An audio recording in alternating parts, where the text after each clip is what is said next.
Yeah. Okay, so do you want to get this going then? Yeah, let's do it. So you actually saw the film. Oh, let's do the intro. Oh, I didn't.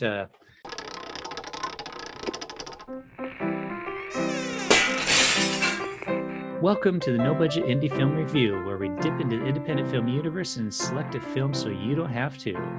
Will you agree with our panel, or will the panel agree with each other? Tune in to find out. Today, we are joined by myself, Milo Dennison, and Cathal Feeney.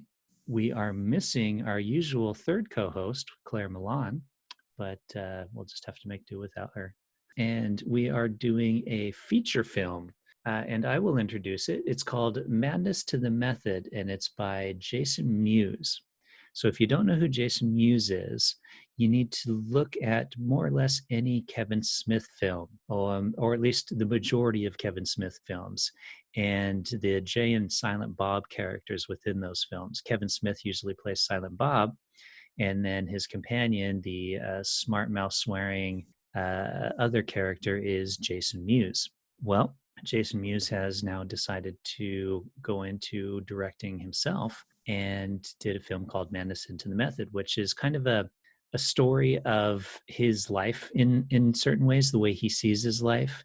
He is an actor living in Hollywood, which he is, and he's trying to make a living outside of being typecast as that Jason Mewes character from those Kevin Smith films. So it's kind of a farcical take on his life of going to auditions, but they want that type of character. And in the film, he gets a book about method acting. And method acting, for anyone who doesn't know, is where you kind of try to embody the character. There's a few famous actors that are kind of known for being method actors. What's his name? The dude that did My Left Foot and Lincoln? Yeah, Daniel Day-Lewis. Yeah, there you go. Daniel Day-Lewis is well known as being a method actor. And so Jason gets this book and doesn't read it like he's supposed to, and goes a little crazy in his method. Comedy and unintentional murder ensues.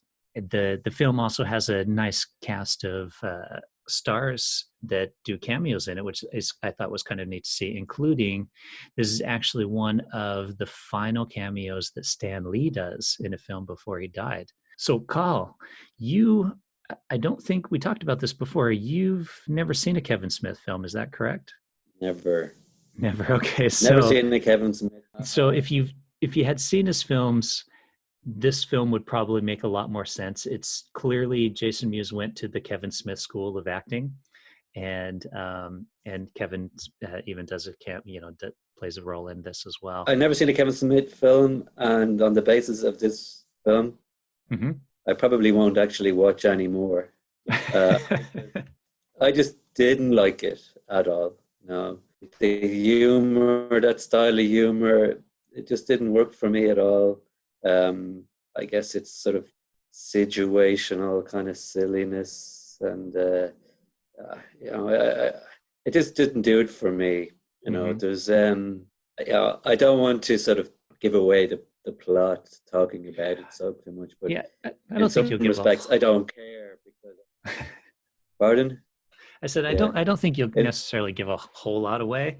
I mean, he unintentionally kills someone and then kind of spends the majority of the movie trying to cover it up, I guess, is really it. Yeah.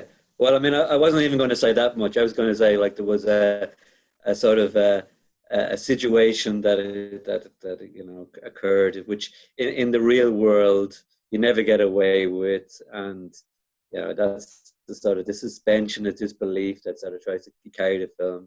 And there's a scene, say for instance, with Vinnie Jones, and it's obvious he's guilty of something, and we all know he's guilty of something, but Vinnie Jones pretends not to know, and it's like it's not funny, and it's trying to be funny, but it just isn't.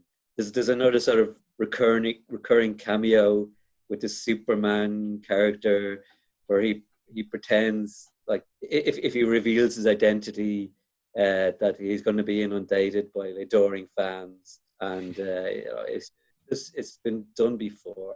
It's not funny at all, So no, I wouldn't recommend anybody to watch this. So that was Dean Cain that you're mentioning, and so Dean Cain played Superman in a TV series that aired in the U.S. So I don't know if it made it over to Ireland. So that's kind of the what where that kind of joke comes from. You still there? I think it probably did make it over here. Okay. I think it probably did make it over here. I did sort of recognize him. And another kind of cameo was Terry Hatcher, and I think she played the kind of the Lois Lane in that. You know, and I think her, maybe Stan Lee were the only two people I really recognized. Oh, and Vinnie Jones. He had a kind of a major role. But anyway, not that I have much more to say, but like, and also like, you know, you told us it was as a sort of an independent film, and you know, raised the question, you know, what is an independent film? Because maybe it was rejected by the major studios. I wouldn't blame them, but you know, it was a reasonably good cast and high production values and so on. It doesn't. I don't think it deserves to get like a kind of a wide release to the you know, to the public. Yeah, I don't know how wide of a release it had. I certainly don't think it was a huge release, but and I don't know what the budget was. I couldn't imagine it was a huge budget. And I totally do agree with a lot of your points in the sense that Jason Mewes as an actor and director, maybe he should have, you know, handed off the directorial duties to somebody else. It is kind of a bit of, oh, woe is me.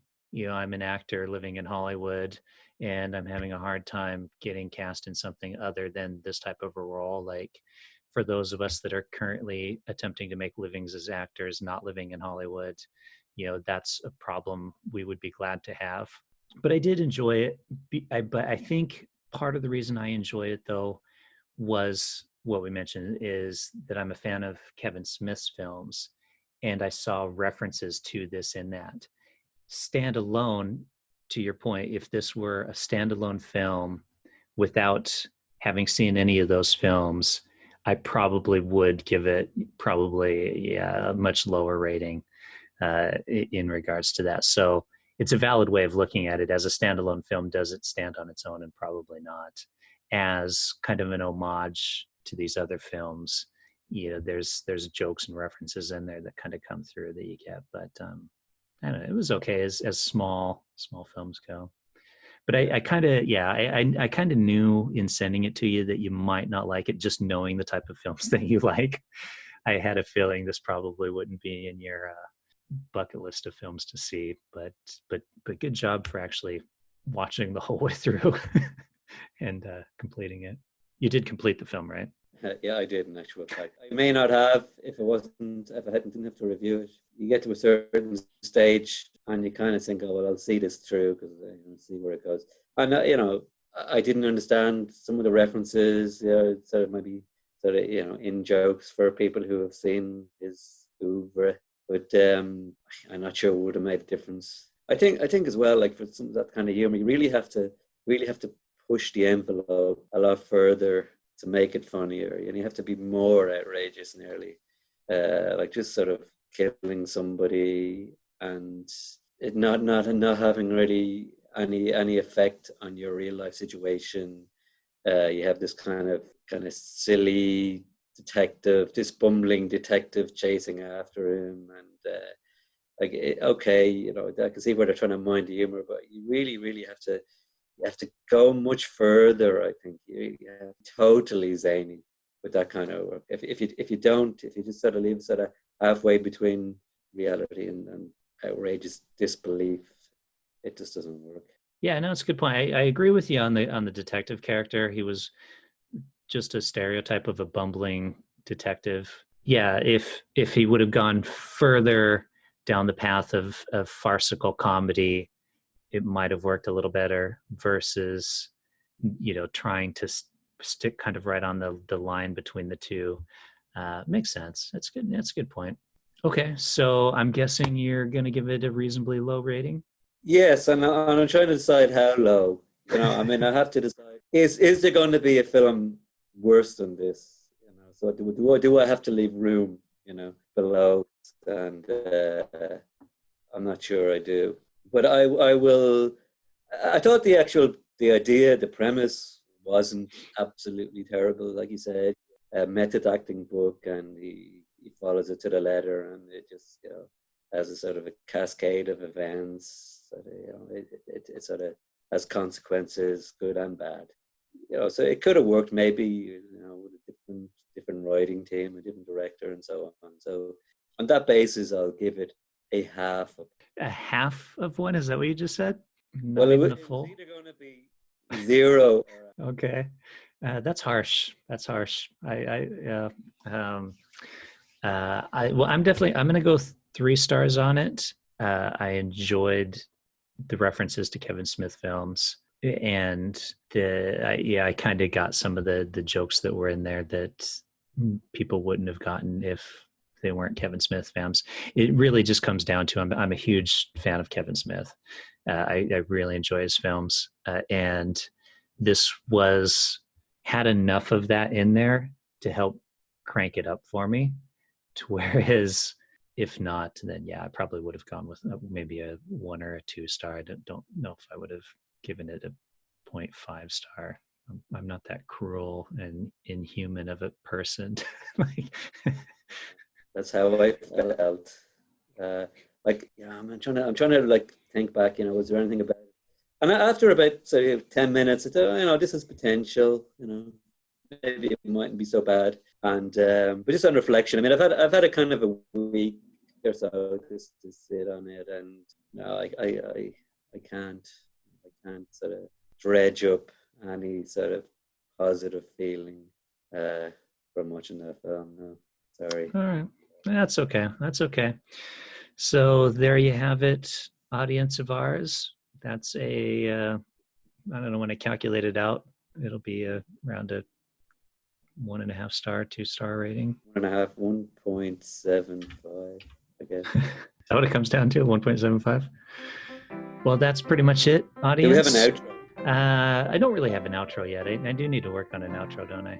Other than my, if you enjoy the show, be sure to leave a comment, review, share with your friends, and all that crap.